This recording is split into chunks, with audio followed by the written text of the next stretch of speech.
¿Has invertido, pero has perdido dinero? ¿O te gustaría invertir y evitar esos errores que te harían perder muchísimo dinero? Charlie Munger, uno de los inversionistas más grandes, nos dice que la mayoría de los errores al invertir se cometen por falta de algo que él denomina sabiduría del mundo. Si quieres tener esta sabiduría del mundo, quédate hasta el final del podcast porque hoy hablaremos del libro Invertir, el último arte liberal, de Robert H. Hagstrom. Libros y dinero. Basically what we do is we buy and sell currencies against the dollar. Libros y dinero.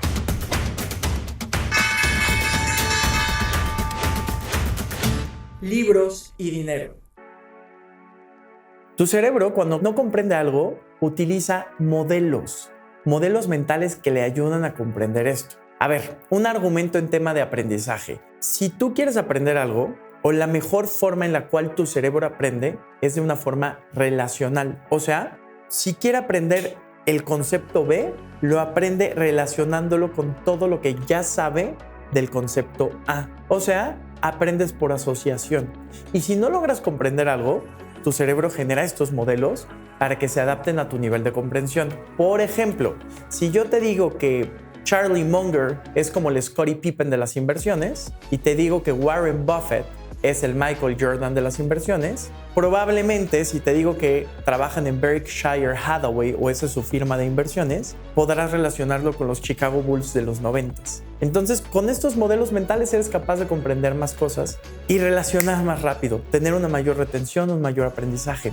Ahora, Charlie Munger, que es una joya intelectual, nos dice que la gente comete errores al invertir porque les falta conocimiento o sabiduría del mundo.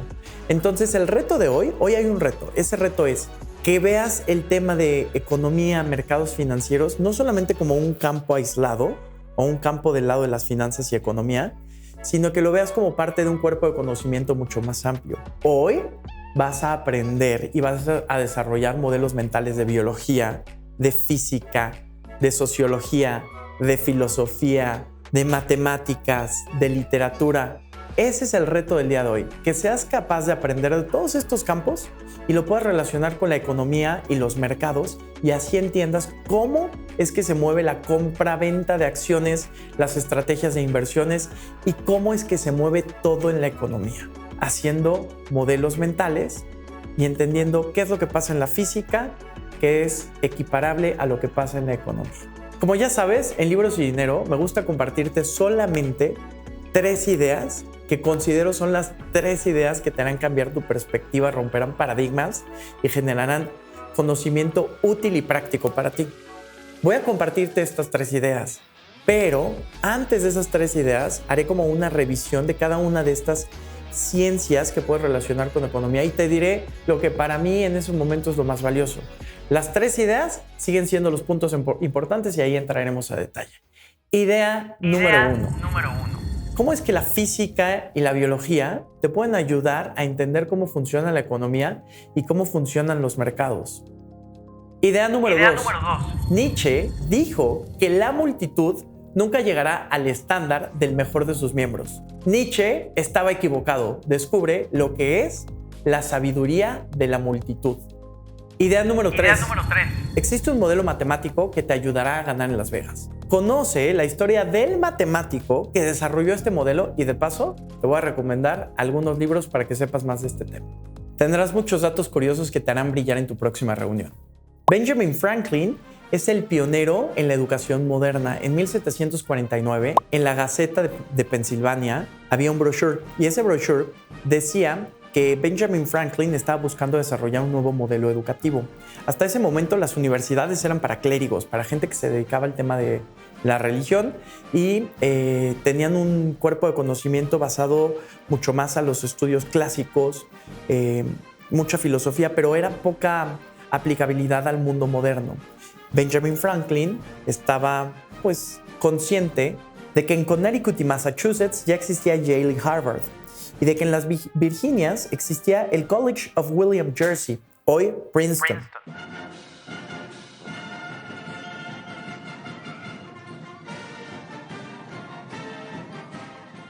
Pero Filadelfia, que en ese momento era la ciudad más rica de las colonias, era la Atenas de América, no tenía su universidad.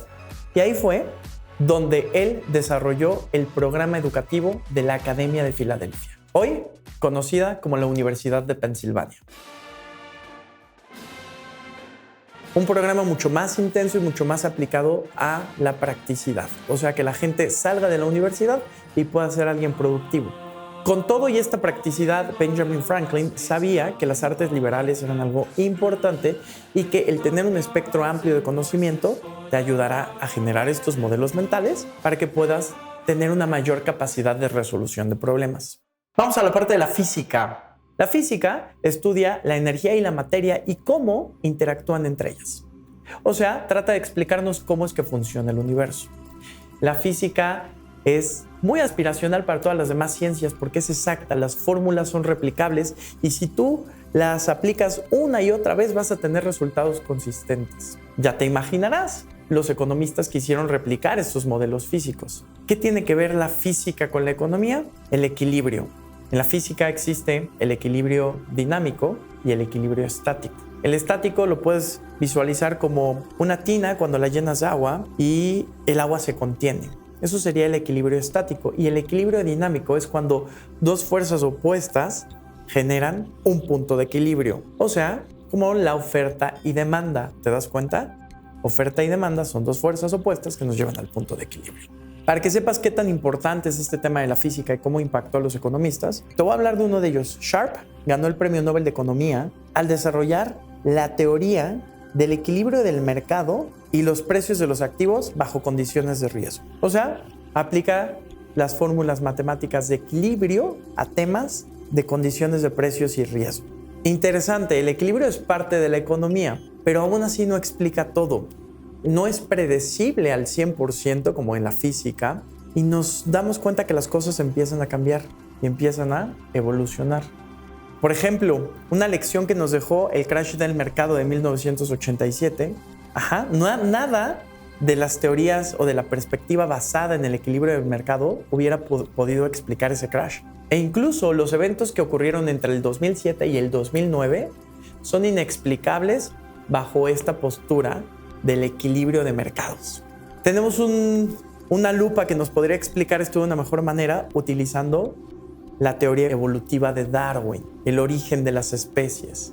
Esto simplemente nos quiere decir que las estrategias de inversión van cambiando y se van adaptando. De hecho, algo que me pareció muy interesante es que economistas desarrollan un modelo evolutivo pero para las estrategias financieras. Y entonces comparan todo lo que existe en un modelo biológico ecológico a un modelo financiero, a un modelo de ecología financiera. Por ejemplo, una especie es igual a una estrategia de inversión, una estrategia de trading. Estamos de acuerdo que el éxito evolutivo de una especie tiene que ver con cuántas veces se replica y qué tanto permanece en el medio ambiente. Entonces, te voy a hablar de las 5 especies o de las 5 estrategias de trading que han dominado el mercado y cómo han ido cambiando y evolucionando a través del tiempo. En 1930 y 1940, la estrategia que dominaba era el descuento al valor contable, que es algo que propuso Benjamin Graham y David Oth. Y hay un libro que habla de esto y se llama Análisis de Seguridades. Después, la segunda estrategia, en orden cronológico, fue la del modelo de dividendos. Esto ocurrió después de la Segunda Guerra Mundial. Una vez que la gente se había olvidado de la crisis financiera de 1929, la gente estaba buscando dividendos que pagaran más y dejaron los bonos por estos dividendos con un mayor retorno. Número 3, en 1960 la gente le apostaba más a compañías con expectativa de crecimiento de ganancias acelerado. Y número 4, en 1980 Warren Buffett popularizó la estrategia de inversión basada en el cash flow. Un concepto que me gustó mucho es un economista hace un tributo a Darwin y en uno de sus papeles escribe Natura non facit saltum. O sea, la naturaleza no da saltos. Creo que es de estas frases que cada que leo estas cosas que me gustan hasta digo, esto me podría ser un tatuaje en el antebrazo. Bueno, vamos a la idea número 2. Nietzsche nos dijo que la multitud nunca llegará al estándar del mejor de sus miembros. Bueno, pues Nietzsche se equivoca y hay una respuesta en la sociología para esto. La sociología estudia cómo se comportan los seres humanos en conjunto, en grupo, en culturas. Y los seres humanos hacen algo muy curioso, algo muy parecido a lo que hacen las hormigas. Las hormigas son insectos sociales, o sea que ellos ponen primero la supervivencia de la colonia sobre cualquier supervivencia individual. Algo muy interesante es en la búsqueda de comida. Salen las hormigas como de manera aleatoria a buscar comida y una vez que una encuentra comida, regresa al hormiguero y en el camino libera una feromona y esa feromona les indica a todas las demás hormigas cuál es el camino a recorrer para llegar a la comida. Lo más interesante es que pueden llegar a encontrar la ruta más corta. ¿Cómo es que encuentran la ruta más corta? Porque el colectivo actúa como uno solo. Por allá habrá hormiguitas dispersas y que se pierdan y eventualmente alguna de estas hormiguitas encontrará una ruta más corta hacia la comida, la ruta más corta entre la comida y el hormiguero. Y como la ruta es más corta, la concentración de feromona de esta hormiga será más intensa. ¿Y qué crees que ocurre? Todas las demás hormigas siguen la ruta más corta. ¿Crees que los seres humanos puedan hacer algo así? Bueno, pues un sociólogo, Norman Johnson, quería saber qué tan grande era la capacidad de los humanos para resolver problemas colectivos e hizo un experimento a través de laberintos. En estos laberintos, primero la gente los resolvió de manera individual y la solución promedio llegó en 34.3 pasos. Y después se dio cuenta que al menos tomando la solución colectiva de 5 personas, la resolución del laberinto llegaba en 20 pasos. 12.3 pasos menos que la solución promedio individual. La solución colectiva individual fue mejor. ¿Qué nos enseña esto de los laberintos? Pues esto de los laberintos nos enseña que los seres humanos en colectivo podemos solucionar problemas, encontrar soluciones de manera colectiva. Algo muy interesante, cuando llevas esto a los mercados, en los mercados hay gente que está muy capacitada, gente muy bien informada, gente que no tanto y gente que toma decisiones sin información. Bueno, se comprobó que para que exista un mejor equilibrio de mercados, tienen que participar todos los agentes, los que saben mucho, los que medio saben y los que no saben nada. Eso incluso da mejores resultados que dejar solamente a los participantes que tienen más información y a los más aptos. O sea, en manera colectiva, para los mercados, es mejor que todos participen. Hay ciertas reglas para que esta gente no se sesgue y de repente no se mueva la decisión de todos hacia una decisión errónea. Eso creo que tiene que ver un poquito más con la parte psicológica. Vamos a ver la parte psicológica y cómo lo relacionamos con el tema económico. Hoy creo que ya es de dominio popular que la psicología tiene que ver con teoría económica. Hay una rama de la economía que se llama economía del comportamiento, que si has estado escuchando el podcast, tenemos muchos episodios al respecto. Bueno, pues antes la teoría económica estaba totalmente separada de la psicología, porque la economía asumía que los procesos mentales de una sola persona no podrían afectar a la masa. O sea que los problemas emocionales o los procesos cognitivos de una persona no tendrían un gran impacto en el agregado. Pero existe, así como existió Newton, así como existió Darwin, existe alguien que se llama Daniel Kahneman, que para mí es de las grandes mentes que siguen vivas. Y este hombre logró incorporar insights psicológicos a la economía. Él habla de los sesgos cognitivos. Un sesgo cognitivo es cuando existe un error de juicio. Pero a ver, te lo voy a simplificar. El sesgo de confirmación. A ver, y esto tiene que ver con el Internet, el sesgo de confirmación y el Internet. Hoy tenemos acceso a mucha más información y en teoría con más información tendríamos que tomar mejores decisiones. Tú tienes una tendencia a querer confirmar lo que ya sabes. Entonces, si estás buscando información sobre acciones o lo que sea, te metes a Internet, investigas y es más fácil que tengas acceso a la información que va a confirmar tus creencias. Y ahí es donde la gente comete errores de inversión. Otro de los problemas del Internet es el con qué frecuencia revisamos las inversiones. Existe algo que se llama aversión a la pérdida, que es parte de la teoría psicológica y económica que ha modificado el mundo en los últimos años, y esto comprueba que los seres humanos estamos dispuestos a hacer más por evitar una pérdida que por obtener una ganancia. De hecho, nuestra aversión a la pérdida es 2.5 veces más grande que las ganancias. Entonces, si tú estás revisando tus inversiones a cada minuto y empiezas a ver pérdidas, esta aversión a la pérdida te puede llevar a tomar malas decisiones. Datos de internet y psicología y qué tan frecuente deberías estar checando las inversiones recomiendan que sea una vez al año, y creo que la mayoría de nosotros lo hacemos mucho más seguido y más con este acceso inmediato. Ok, entendiendo la parte psicológica, vamos a la parte filosófica. La parte de la filosofía te lo voy a súper simplificar. En el libro nos hablan de los principales estudios de la filosofía o las cosas que estudia la filosofía, y hay una que es la parte epistemológica. Sé que es una palabra demasiado compleja, no te espantes. La epistemología tiene que ver con el conocimiento. Entonces, si tú no sabes algo, por ejemplo, si no comprendes el movimiento planetario y crees que es una cuestión epistemológica, es porque te falta conocimiento. Si pensaras que es una cuestión ontológica, es porque el origen de las cosas es tan complejo que es incomprensible. A ver, antes existía un debate filosófico entre si el movimiento planetario, la falta de comprensión de era una cuestión ontológica o epistemológica. Hoy, el autor plantea algo súper interesante. Él cree que no comprendemos la economía y el cómo se mueven los mercados al 100% por una cuestión epistemológica, porque nos falta conocimiento.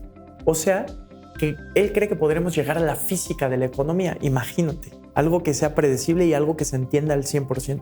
De ahí nos lleva a que cuando entendemos algo completamente lo podemos describir, y cuando no lo entendemos bien no podemos describirlo, y nos lleva a una practicidad y a una explicación simple de las cosas con argumentos filosóficos. Para mí lo más importante es esta idea de que la economía, el no saber cómo funciona, tiene que ver con un tema epistemológico, ¿va? Después de la parte filosófica vamos a la parte matemática. Te voy a dar dos historias. La primera solamente es para que pueda explicarte la parte de las inversiones en los casinos, que es nuestra idea número 3. Vamos a la idea número 3. ¿Cómo puedes ganarle al casino? Ok, en la parte matemática nos cuenta una historia de un biólogo evolutivo que va al doctor y le dice que tiene una enfermedad terminal, una enfermedad del estómago, y que la esperanza de vida mediana de esa enfermedad, o sea, el promedio de la esperanza de vida era de 8 meses. Este biólogo se va a investigar a la biblioteca de Harvard y entonces empieza a analizar qué es lo que ocurre y se da cuenta que el promedio, sí, o sea, el promedio evidentemente sí son 8 meses, pero la gente que superaba el promedio vivía muchos meses más. Entonces se da cuenta que el promedio sí eran 8 meses, pero a él lo que le interesó no era el promedio, sino todos estos que salen del promedio y que si lo ves en una gráfica, se van en la colita de la gráfica y que viven mucho más tiempo. Se dio cuenta que los que superan los 8 meses viven mucho más tiempo, y ahí es donde se empieza a fijar en las características de estas personas, qué es lo que puede replicar y qué es lo que comparte. Gente joven, buena alimentación, Toma todo este patrón, este biólogo evolutivo logró vivir más de 20 años. Eso es lo que recomiendan al escoger acciones. No tanto fijarnos en el promedio, sino fijarnos en la varianza, lo que sale de esa media, lo que sale de ese promedio y qué características cumplen estas inversiones. Y así es como puedes empezar a replicar o aprender o entender más de estos rendimientos, de estas inversiones, ¿va? Ahora, la única fórmula matemática que aparece en el libro es una en la cual nos dicen que para estimar la probabilidad, o sea que una vez que logras estimar la probabilidad de la ganancia de una inversión, lo multiplicas por 2. Entonces, probabilidad por 2 y le restas 1. O sea, digamos que si tu probabilidad es del 60%, la multiplicas por 2, te da 120%, y le quitas 1, te da 20%. Ese 20% es lo que tendrías que estar invirtiendo de tu capital para obtener una ganancia. Ahora, el problema con esta inversión o esta fórmula es que asume que tenemos capital y tiempo ilimitado. Entonces, una adaptación de esto es invertir la mitad, o sea, de ese número que te dé de la probabilidad, inviertas la mitad. Ahora, a mí me pareció un sinsentido porque, pues, ¿cómo calculas la probabilidad de algo? Creo que ahí tendría que empaparme más sobre ese cálculo probabilístico. Pero lo interesante y lo que me llamó la atención es que lo lleva a las apuestas. Esta fórmula que te acabo de decir se llama el criterio Kelly. Y bueno, él utilizó este criterio Kelly, de la fórmula que te acabo de decir, lo aplicó a un esquema de conteo de cartas. Se fue a Las Vegas y puso la teoría en práctica. Empezó a ganar dinero. Esto empezó a llamar la atención de la gente en el casino. y se retiró. Y como ya no fue capaz de aplicar estas teorías matemáticas a las apuestas en Las Vegas, Thorpe escribió un libro que es de los más aclamados por los apostadores y se llama Beat the Dealer y lo escribió en 1962. Y hoy es considerado el sistema original de conteo de cartas.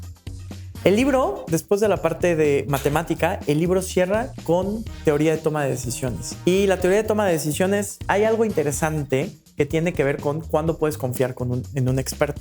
Por ejemplo, no puedes confiar en alguien que compra acciones al 100%. A pesar de todo esto que estamos viendo de que las matemáticas nos ayudan a predecir y así, no es 100% predecible. Simplemente va a reducir el riesgo, pero no se va a cero. Entonces, ¿en quién sí puedes confiar al 100%? En los expertos que trabajan en ambientes o con un contexto constante. ¿A qué voy? Por ejemplo, los bomberos son muy rápidos tomando decisiones sobre qué movimiento tomar, qué puerta abrir, qué tal, porque tantas veces han estado en esos contextos y tanto se han entrenado en eso que parece que de manera intuitiva ya saben hacer las cosas. Simplemente su modelo mental les permite relacionar esto muy rápido y tomar decisiones. Entonces voy a resumir muy rápidamente lo que cada una de estas ciencias aportó a la parte de la economía, ¿ok? Entonces, la parte de la física nos ayuda a entender que también en la economía existe el equilibrio de mercados y que ese equilibrio tiene que ver con fuerzas que se oponen. Después vamos a la parte biológica y la parte biológica nos ayuda a entender que la economía es un sistema complejo y adaptativo que evoluciona a través del tiempo. Después, en la parte de la sociología, me parece muy interesante que más personas, más agentes participen en el mercado para que éste se optimice. En la parte de la psicología entendemos cómo nuestros procesos cognitivos nos pueden afectar en la toma de decisiones de inversiones. Y después en la parte de la filosofía nos dice que el problema es epistemológico, o sea, que la economía no la logramos entender al 100% porque nos falta conocimiento, no porque sea algo incomprensible. La parte matemática nos ayuda a entender que la matemática aplicada a estadística y probabilidad nos puede acercar un poquito más al resultado o al menos va a evitar que nos equivoquemos abruptamente. No nos va a garantizar el resultado porque recordemos que esto es tan complejo que es impredecible, pero sí nos va a ayudar. Y cierra con la parte de toma de decisiones. No voy a profundizar en esto, vamos a revisarlo después en otro podcast. Vamos a hablar del libro Pensando rápido y lento de Daniel Kahneman, que me parece una obra maestra en temas psicológico y de toma de decisiones. Ya tienes estos modelos mentales que son como ladrillos de conocimiento que te ayudarán a tener una mayor resolución de problemas. Te invito a que todo 2023 sigas el podcast, lo compartas, lo estudies, lo analices, leas los libros que te llaman la atención, porque quiero que en 2023 todos tengamos más modelos mentales para que nuestra capacidad de relacionar un tema con otro sea mayor. Ese es el reto de 2023. Te invito a que lo tomes conmigo y que si quieres invitar amigos, familiares, lo hagas. Redes sociales, si quieres estar más empapado de estos temas, Luis Cuevas 360 en Instagram, Luis Cuevas 360 en YouTube y Luigi Caves en TikTok. Una vez más, muchísimas gracias por escucharme. Nos vemos pronto.